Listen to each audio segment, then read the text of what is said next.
Okay.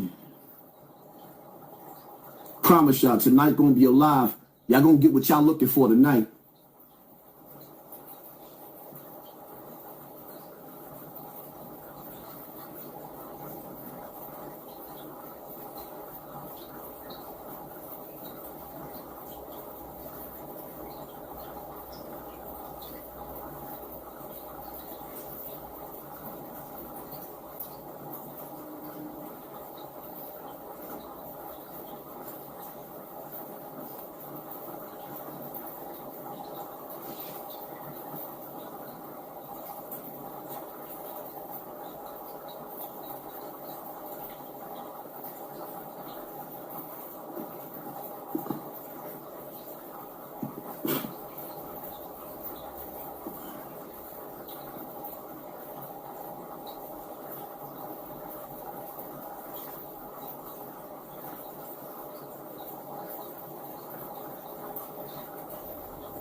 Marcelino Ramirez, shout out to you, family. Thank you for sponsoring this war early.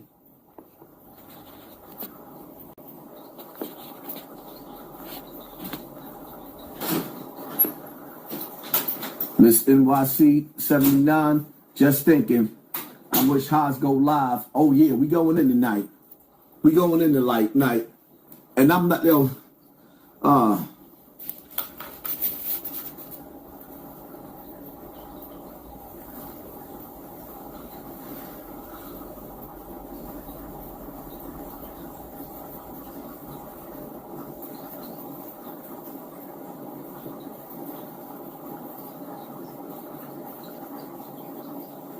let me get this video real quick.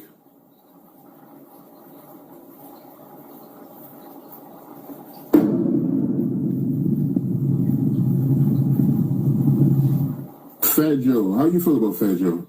I like Fat Joe.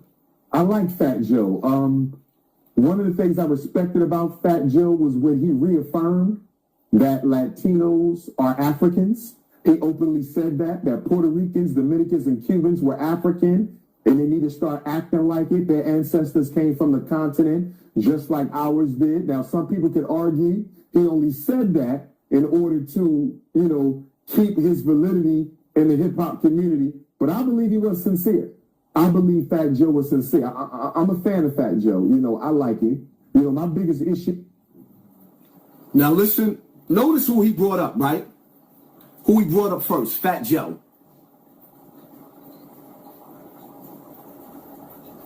Remember, I told y'all, after Fat Joe announced that certain people was trying to destroy Africa Bambaataa in hip-hop, that's when he took my monetization. It's part of the reason right there, even though a bunch of them were gathering together. So I want y'all to listen real carefully to what's coming out of Umar Johnson's mouth. All the rappers would be, when are y'all going to do more for the community? Because, see, my issue is this. Right now, we're celebrating the 50th anniversary of hip-hop. That's the big theme right now all over the country, all over the world. 50th anniversary of hip-hop.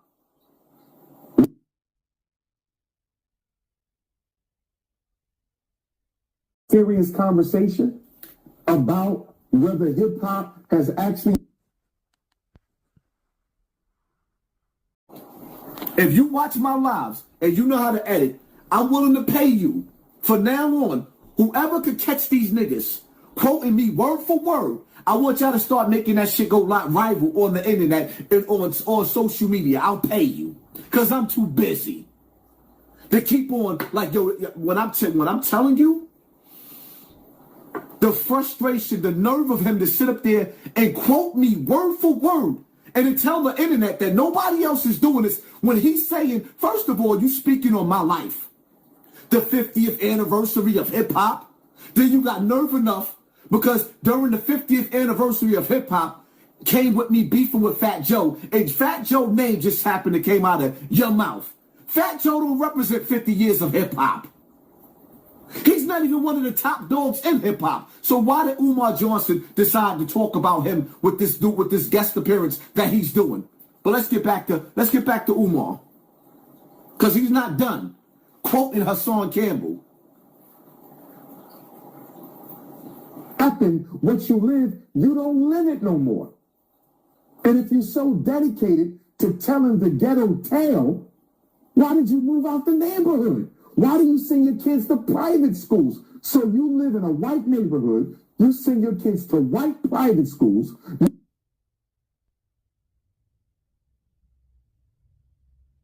Private schools, you moved out the black ghetto the minute you had enough money to do so, but yet you're telling me the reason you're still rapping about death, drugs, jail, and homicide is because that's the life you live. You don't live it no more.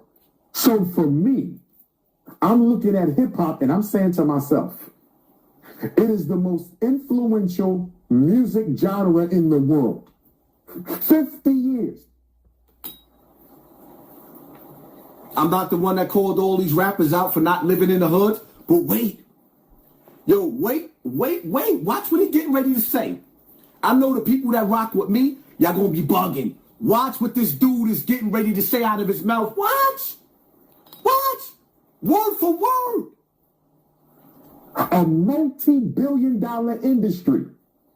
And in 50 years, the hip-hop community hasn't built a single relevant institution for the black community anywhere.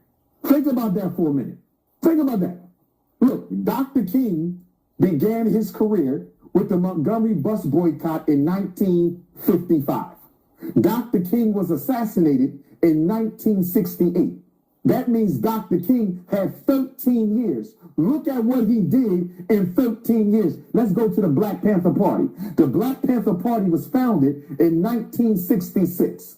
The revolutionary phase of the Black Panther Party was pretty much over with by 1971. That's 5 or 6 years. And look what the Panthers did in 5 or 6 years. Marcus Garvey, the Honorable Marcus Garvey, showed up in New York in 1916. He's deported in 1927. 11 years. Hip-hop has been around for 50 years.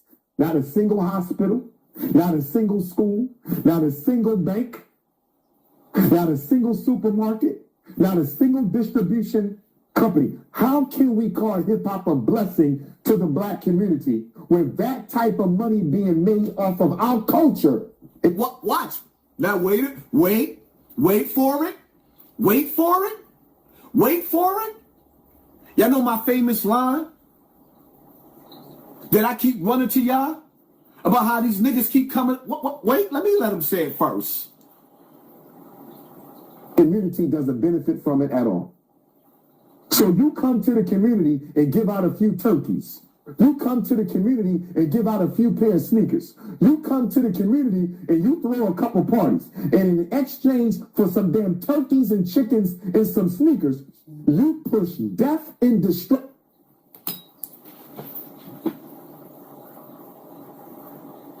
Y'all gonna tell me, y'all gonna sit up there and tell me that I ain't said 1,000 times over and over again for them niggas to keep their turkey.